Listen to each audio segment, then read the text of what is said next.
जव्हारमधील पतंगशाह कुटीर रुग्णालयातील कथित भ्रष्टाचार आणि आर्थिक अनियमिततेच्या आरोपांवरून आता आंदोलनाचा इशारा देण्यात आलाय।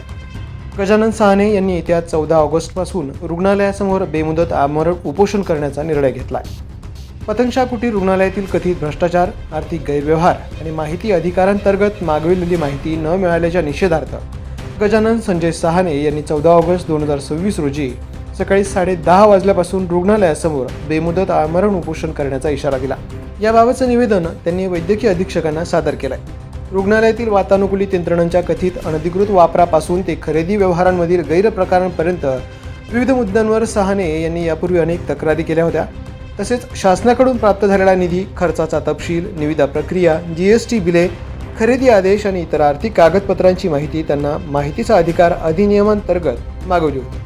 मात्र वारंवार स्मरणपत्रे, प्रथम आणि द्वितीय अपील तसेच पालकमंत्र्यांच्या जनता दरबारात तक्रार करूनही कोणतीही ठोस कारवाई झालेली नसल्याचा आरोप साहने यांनी केलाय।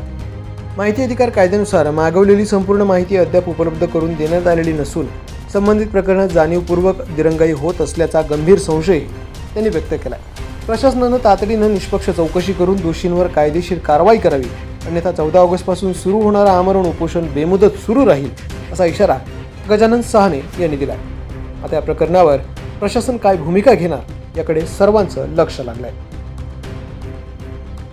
द पोलीस न्यूजसाठी श्रीधर चव्हाण, पालघर।